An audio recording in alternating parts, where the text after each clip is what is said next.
여러분, 역사의 이면을 깊숙이 파헤쳐보는 시간에 오신 걸 환영합니다. 자, 본격적으로 시작해볼까요? 우리는 흔히 역사를 생각할 때 위대한 영웅이나 아주 극적인 전투들만 떠올리곤 하잖아요. 하지만 인류 역사를 진짜로 움직여온 원동력은 사실 우리 눈에 잘 보이지 않는 거대한 시스템들입니다.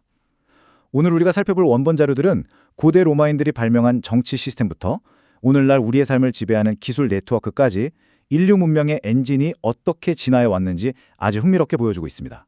먼저 아주 재미있는 질문 하나 던져볼게요. 고대 로마의 원로원과 우리가 매일 쓰는 현대의 전력망, 이 둘 사이에 과연 무슨 공통점이 있을까요? 에이, 완전 뜬금없는 비교라고 생각하실 수도 있어요. 하지만 자료들을 분석해보면 놀라운 사실을 알 수 있습니다. 둘 다 인류 사회의 배선을 완전히 새롭게 깔아버린 근본적인 운영체제라는 점에서 완벽하게 똑같거든요. 우리 삶이 어떻게 굴러가는지를 결정짓는 거대한 톱니바퀴라는 뜻이죠. 오늘 살펴볼 내용의 흐름입니다. 로마 공화정이라는 위대한 발명부터 시작해서 타협의 산물인 호민관제도, 로마인들의 건배 문화, 공화정의 몰락, 그리고 이 원리가 어떻게 현대의 거대 시스템까지 이어지는지 빠르게 훑어보겠습니다. 자, 첫 번째 파트, 고대의 위대한 발명인 공화정입니다. 인류 정치사의 오리지널 청사진이 어떻게 그려졌는지 바로 들어가 보죠. 기원전 8세기경에 로마는 에트루리아 출신 왕들의 아주 잔인하고 권위적인 지배를 받았어요. 그런데 로마인들은 이런 폭정을 진짜 뼛속 깊이 혐오했거든요. 그래서 독재를 원천 차단하기 위해 아예 새로운 사회정치적 기계를 만들어냅니다. 기원전 6세기 말에 선출된 집정관들이 권력을 나누어 가지는 공화정을 수립한 거죠. 여기서 우리가 주목해야 할 가장 핵심적인 뿌리가 하나 있습니다. 바로 모스 마이오룸, 즉 조상들의 풍습과 전통을 존중하는 로마인의 법치와 관습입니다. 권력이 한 사람에게 쏠리는 걸 막기 위해 상호 견제와 균형을 이루는 이 모스 마이오룸이야말로 로마 공화정을 지탱하는 가장 강력한 운영 원리였던 겁니다.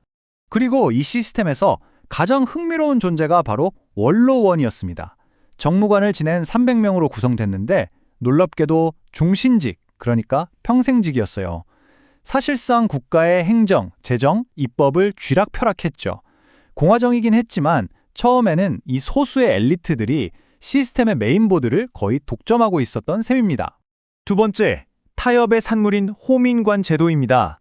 부자들만을 위해 설계된 시스템은 언젠가 삐걱거리기 마련이잖아요. 평민들이 어떻게 자신들의 자리를 찾아갔는지 보겠습니다. 당시 로마 군대는 특이하게도 스스로 자기 무기와 식량을 조달해야 했어요. 평민들이 로마 군대의 핵심 전력인 중장보병을 맡고 있었는데 가만 생각해보니 이런 의문이 드는 겁니다. 내 돈 주고 무기 사서 목숨 걸고 나라를 지키는데 왜 우리 목소리는 안 들어주지? 전투력이라는 엄청난 레버리지, 즉 지렛대를 자신들이 쥐고 있다는 걸 깨달은 거죠. 여기서 진짜 기발하고 극적인 타협안이 나옵니다. 기원전 494년, 평민들이 아예 로마 시내를 떠나서 성산에 진을 쳐버려요. 일종의 거대한 총파업을 한 거죠. 우리 권리 인정 안 하면 우리끼리 새 나라 세울 거다 하니까 귀족들도 결국 두 손 두 발 다 들 수밖에 없었습니다. 그렇게 탄생한 게 바로 평민의 대표, 호민관입니다. 집정관의 결정도 거부할 수 있는 막강한 비토, 권한을 가졌죠. 마침내 시스템이 절묘한 타협점을 찾은 겁니다. 세 번째는 로마의 축배와 정치적 결속에 대한 이야기입니다. 이 정교한 권력의 밸런스가 정치판에만 머문 게 아니라 일상생활, 특히 건배 문화 속에 어떻게 스며들었는지 볼까요? 자료에서 비교하는 그리스와 로마의 차이가 아주 재밌습니다. 그리스인들이 심포지온에서 와인을 마시며 이상적인 철학을 논했다면 뼛속까지 실용주의자였던 로마인들은 달랐어요. 로마의 연회인 콘비비움은 철저한 비즈니스 자리였습니다. 귀족이나 장군들이 모여서 군사동맹을 맺고 부를 과시하고 정치적 인맥을 다지는 아주 현실적인 공간이었던 거죠. 여러분, 파티에서 건배할 때 토스트라는 말 많이 쓰잖아요?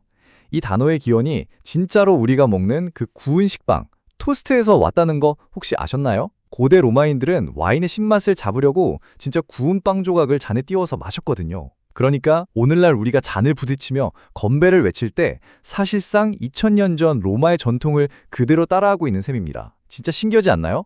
로마인들에게 이 축배는 단순한 회식이나 유흥이 아니었어요. 전쟁 나가기 전에 군인들 사기를 우주 끝까지 끌어올리고 새로 정복한 지역의 문화를 섞어버리고 무엇보다 우리는 자랑스러운 로마인이다라는 끈끈한 유대감을 만드는 장치였습니다. 말하자면 팽창하는 거대 제국을 하나로 단단하게 묶어주는 강력한 사회적 결속의 기술이었던 겁니다. 자, 네 번째, 야망에 의한 공화정의 몰락입니다. 아무리 설계가 잘 된 엔진이라도 너무 과열되면 결국 폭발하게 되죠. 그 과정을 한번 살펴보겠습니다. 자료에 등장하는 이 문구가 전곡을 찌릅니다. 공화국이 너무 오랫동안 잘 돌아가다 보니 사람들은 그 시스템이 영원할 거라고 당연하게 여겼다. 지중해를 싹 다 정복하고 나니까 셀 수 없이 막대한 부가 쏟아져 들어왔잖아요. 돈이 너무 많아지니까 인간의 끝없는 탐욕이 폭발한 겁니다.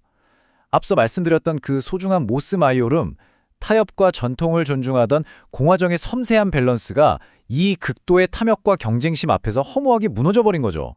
무너지는 과정도 꽤나 소름 돋습니다. 땅이 넓어지니 빈부격차가 미친 듯이 벌어지고 곧바로 정치적 폭력과 암살이 일상화돼 버렸어요. 수십 년간 매일같이 피 튀기는 싸움을 보면서 로마 시민들은 트라우마에 빠졌죠. 그래서 결국 어떻게 됐냐고요? 다 필요 없고 제발 좀 조용히 살게 해줘 하면서 자신들의 권리와 자유를 아우구스투스라는 한 사람에게 몽땅 넘기고 맙니다. 자유 대신 안전을 선택한 아주 씁쓸한 거래였죠. 이 아우구스투스라는 인물은 일종의 천재적인 해커 같았습니다. 그는 시스템에 이른바 아우구스투스 패치를 깔았어요. 겉으로는 우리 공화정 그대로입니다. 원로원 존중합니다 하면서 뒤로는 OS를 철저한 중앙집권 독재로 싹 갈아엎었거든요. 대신 인프라를 깔고 상비군을 만들어서 무려 200년 동안 이어지는 팍스 로마나, 즉 로마의 평화시대를 열었죠. 고장난 시스템을 완전 다른 방식으로 재부팅한 겁니다. 하지만 완벽해 보이는 패치도 세월 앞에선 장사가 없습니다. 시간이 흘러 서기 313년 밀라노 칙령으로 기독교가 공인되면서 로마의 핵심 소프트웨어가 또 한 번 크게 바뀝니다. 황제를 신성시하고 국가의 영광만 쫓던 로마의 다신교적 세계관이 유일신을 믿는 신앙으로 완전히 옮겨가게 된 거죠. 근본적인 문화 시스템이 교체되면서 고대 로마의 시대도 서서히 막을 내리게 됩니다. 마지막 5번째 파트입니다. 역사를 바꾼 거대한 시스템들. 자, 이제 타임머신을 타고 현대로 훌쩍 넘어와서 이 시스템의 원리가 지금 우리에게 어떻게 적용되는지 연결해보죠. 아까 로마인들이 원로원과 폭군사이에서 정치적 권력을 두고 싸웠다고 했잖아요. 19세기의 발명가들도 똑같았습니다. 그 유명한 전류전쟁 아시죠? 에디슨은 직류를, 테슬라와 웨스팅하우스는 교류를 밀어붙이며 현대 전력망의 표준을 차지하기 위해 아주 피 튀기는 전쟁을 치렀습니다. 결국 테슬라의 교류가 이겼고 그게 지금 우리가 벽에 플러그를 꽂을 때마다 돌아가는 현대 전력 시스템의 뼈대가 된 겁니다. 전력망뿐만이 아닙니다. 로마 시대에 쫙 깔린 거대한 도로망이 제국을 연결했다면 19세기 말에 등장한 자동차와 조립 라인은 현대인의 자유와 이동성을 완전히 재설계했습니다. 1886년 벤츠의 첫 특허부터 1913년 헨리포드의 공장 조립 라인까지, 특히 이 대량 생산 시스템은 자동차를 부자들의 장난감에서 우리 모두의 필수품으로 바꿔놓은 그야말로 혁명적인 시스템이었죠. 여기서 이 숫자를 한번 봐주세요. 20억. 2035년이 되면 전 세계 길거리에 차가 20억 대나 굴러다닐 거라고 합니다. 숫자가 주는 압도감이 엄청나지 않나요? 이 거대한 현대의 모빌리티 시스템 덕분에 우리는 어디든 갈 수 있는 자유를 얻었지만 동시에 매년 엄청난 수의 교통사고와 막대한 환경 오염이라는 거대한 부작용도 감당해야만 합니다. 시스템의 덩치가 커진 만큼 우리가 풀어야 할 숙제도 전 지구적 스케일이 되어버린 겁니다. 자, 고대 로마부터 현대까지 우리가 방금 훑어본 내용들을 한번 모아볼까요? 민주주의의 뿌리인 공화정, 건배라는 사회적 관습, 그리고 현대의 전력망과 자동차 생산 라인. 겉으로 보기엔 완전히 다른 카테고리 같죠? 하지만 이 모든 것의 기저에는 우리 문명이 어떻게 숨쉬고 발전하는지를 결정하는 시스템이 존재한다는 사실, 이것만큼은 완벽하게 일치합니다. 이제 오늘 내용을 마무리하면서 여러분께 정말 중요한 질문을 하나 던지고 싶습니다.